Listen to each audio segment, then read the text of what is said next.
everyone. I'm back again with our latest edition, the July edition of the Magic Mirror, where we talk about knowing isn't doing.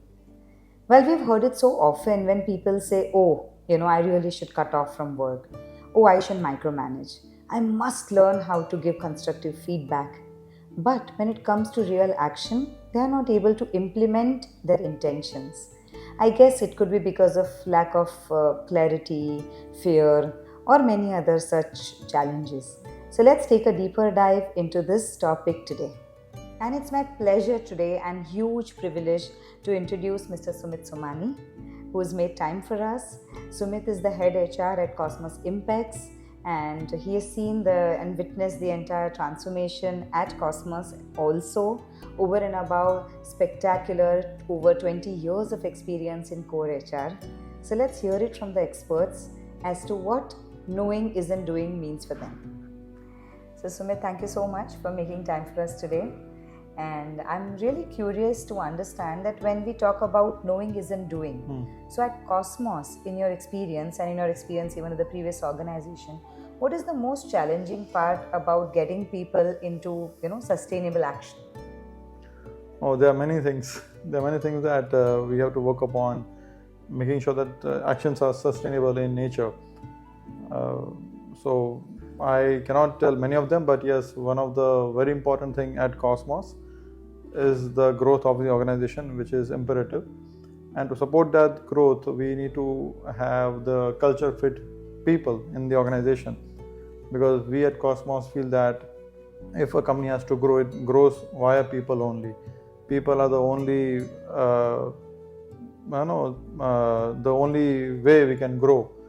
So finding the right people, the culture fit is the most important thing for the organization, and more than that is to have the onboarding of such people, because they come from a different culture. They have to get into our culture, they have to align with our culture. And what happens is that as you get the people in the business, in the organization, the other people around, they would have some kind of insecurity, kind of a doubt that they have, that why this person is here, why could I not get the chance, why should I report to this person.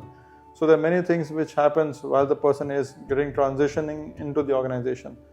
So at Cosmos, the role of the HR or the role of the management is to ensure that the placement, the onboarding, the person is well settled in the organization. So what we do is that we have a series of reviews, series of handholding things that we do to ensure there is a proper amalgamation between the person who is in the organization, more when the person is reporting to someone who is elder to that person.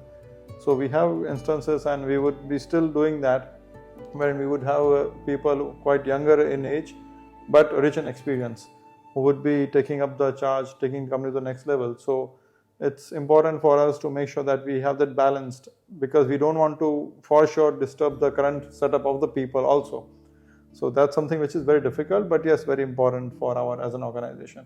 Absolutely, thank you so much. And I'm additionally curious that at Cosmos, what is it that you do for people to not only get smoothly included, onboarded and settled, but also such that they feel like they're a part of the Cosmos family?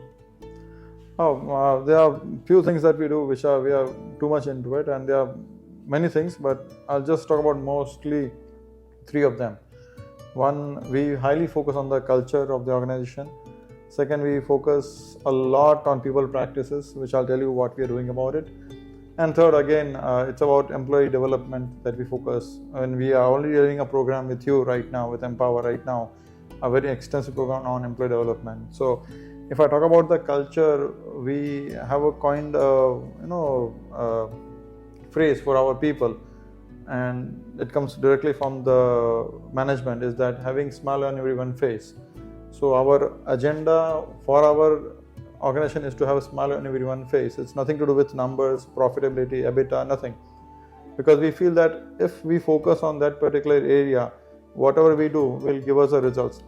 And if we have employees having happy faces, the results will come on its own. So we have a very much clear direction that we should not miss our culture. We should always find people who are culturally fit. We should focus on the attitudes of the organization, of the people. So that's something very close to our heart. no matter how big we become, we are very clear that we will not change the DNA of the organization. Correct. So that's number one. Number two, if I talk about people practices, so yeah, we are people-oriented organization. So we take decisions from heart, not from mind, when it comes to people. So hence today, why I would say this, because we have been able to hire one person every second day for the last 2 years. Wow. So you can see that having a multi-location organization, we have offices all India, we have 4 to 5 plants in Baroda. So kind of growth we see is because of people only. And why we are so much into it is because the people practices we do. For example, I tell you that we have this appraisal cycle in the organization. So what is so unique about it is that we have made sure that the appraisals that we do, the core of it has to be justice to the person. When I say justice to the person, it is having his buy-in in the appraisal cycle for the numbers that he has been communicated upon, which means that we meet every person one-to-one. We did appraisals of 600 plus employees in this financial year. Oh, wow. Which included the blue collar, the white collar, the heads, and trust me, as an HR, we met each and every person one-to-one. So you can imagine the kind of things we are doing for them. Though it is taxing for us, but we are very sure about it that yes, that discussion has to be a super discussion for both the parties, for me as an employer and for them as an employee. Right. So that is the second thing. And last thing that we are doing a lot right now is that as we see the growth of the organization, we feel the chance has to be given to our own employees. So we are running a program called Cosmos Catalyst with you. You are aware about it. So we had put a lot of efforts in selecting the best 45 people from the crowd of around 200 plus people that we have in Baroda. And from that, we had various kind of trainings. And it's not about trainings and giving the projects to them, but we are also incentivizing them people. We are giving them money, we are giving them incentives, which is out of profits, which is out of good things that we're doing. So it is not about development, but it's about giving them that incentive also, which gives them that motivation that yes, we want to do something for the organization. So I feel these are the few things that we are doing a lot to make sure that we grow inorganically, but in a sustainable way. Wow. Thank you so much, Sumit. Thank you. So it turns out that eventually, actually, learning isn't doing unless we work on the culture, we work on the employee engagement, we work on sharing honest, open and candid feedback, and we create a culture of trust and psychological safety. I think that's what we've learned today, and when we do all of that, we'll be able to translate the intention into action.